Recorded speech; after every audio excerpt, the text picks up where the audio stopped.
What's up guys, Ian Sandusky from Let's Machine, back here again for Practical Machinist. Today we're going to be talking about things to look for when making a new hire, but before we do that, make sure you like and subscribe below. Let's get into it.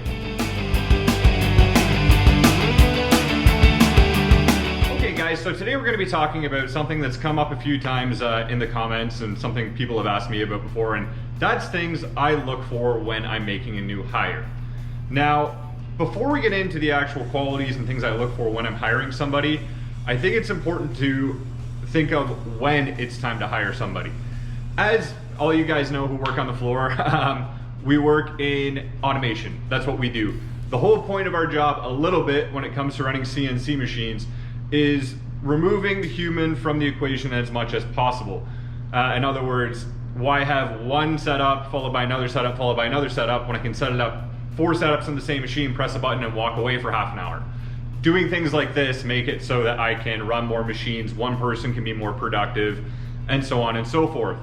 So the first thing I always think of when I think it might be time to hire is, do I really need to hire somebody or do I need to split my shifts up? And by that I mean this. In my shop I have 4 CNC mills, I have 1 CNC lathe and a wire machine. Not a huge shop, very small shop. Right now we're running a bunch of production stuff, and on the weekends when I come in and I'm here by myself, or when another guy's here by himself, without doing a whole lot of deburring, I can keep pretty much every machine running by myself somewhat. You know, I'm not gonna be able to be there right when the cycle ends every time, but one guy can keep all these machines running once they're set up. So as long as there's nothing to set up, I don't really need a ton of labor on the floor. And just so you guys know, I only have 3 guys here. So the first thing I want to know is, do I really need another guy, or do I need to split my shifts up so that instead of having 2 or 3 guys here at the same time, maybe I need to have one guy who works during the day and one guy who works at night, so I'm getting more hours worked in a day to get more production done. Maybe I don't need another guy here during the day to help out when really there isn't a whole lot for them to do. If all the machines are running and all the programming's done, you know, having 2 guys run 4 machines rather than 1 guy run 4 machines, all it's going to do is increase my labor. There are obviously times where I need more than 1 guy here because, you know, we usually have at least 2 in at a time. But, you know, trying to figure out whether you actually need another guy at that moment or whether you need to rearrange your scheduling is something I always like to consider. Once I've gotten to the point where I know, do you know what, I have a ton of work coming up that I need a guy who can set up a machine because my guys on the floor don't have time to set up while they're running machines, that machines are sitting idle, whatever it may be. There are a few things I like to look for in that person. And in the comments below, I want to know, guys of you, you guys out there who do hiring, I want to know the things you look for, but here's the things I look for. And these are kind of in order of priority. So first and foremost for me is attitude. And I know that sounds like some big frou-frou thing, oh, you need to have a proper attitude to work here. But a lot of other things you can teach, a lot of other things you can train, a lot of things you can help develop in staff. One thing I don't think you can develop, I think it's something just innate in who that person is at that time, is their attitude. And it's a difficult thing to be able to determine during an interview. Very difficult to determine during an interview because, you're only having a short time with them. You really gotta cater your questions and your approach to make sure that you're bringing out those kind of character points when you're doing an interview, as opposed to just where did you work, blah, blah, blah. You want to really have a conversation with them and determine whether they have a good attitude or not. And a good attitude or not doesn't mean that they're going to come in and smile and be happy and everything is sunshine and roses. A good attitude to me is having enthusiasm for the work they're doing, to start anyway. Not to start as in it fades away, as in a first point. A lot of people get into trades because, especially this trade, because it's seen as something a little bit higher than maybe roofing. There's more room for development, and it's more technical. You need to go to school a lot of times for it. A lot of people get in this trade for those reasons, because it's seen as a bit more, not necessarily because they like machining or they like anything to do with manufacturing. Some people do it because they love it. I don't necessarily think that the person I'm hiring needs to love machining and eat, breathe, and sleep CNC machining, and coming up with different vice jaw ideas in the middle of the night while they're at home. I don't think that's necessary. What I do think is necessary is enthusiasm for the work, where they're not going to come in, plod away, and go home. anybody can hire someone who can come in, do the work, and just leave. I need someone who's going to have genuine enthusiasm in trying to develop our company along with them. You know what I mean? The more opportunities that I can create for them, the more opportunities they can create for me. That's the kind of relationship I like. I want somebody who's going to come in and, as opposed to just looking at the way something's running, say, hey, do you know what? Maybe I want to go and change these two things up because I could save us a bunch of time on that program. Or, hey, have you thought if you use a different cutter here, we could probably save X number of minutes per part? That enthusiasm that goes into being a machinist that isn't just come in, press a button, go home. That's first and foremost for me. I've had guys over the years who have been excellent at this and have ended up creating things that we still use today because they thought a little bit sideways and they like to develop things. I've had guys that haven't lasted very long because they're completely fine with the status quo.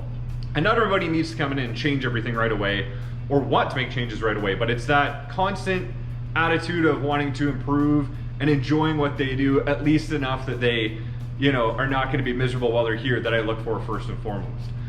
The second thing I look for, and this is a more specific thing, is when I'm talking about job history and I'm looking at a resume and I'm talking to someone about their job experience, if I'm just hiring someone on the floor and they're not necessarily a machinist, maybe they're an operator, or maybe I'm going to develop them into something, try to develop them into something.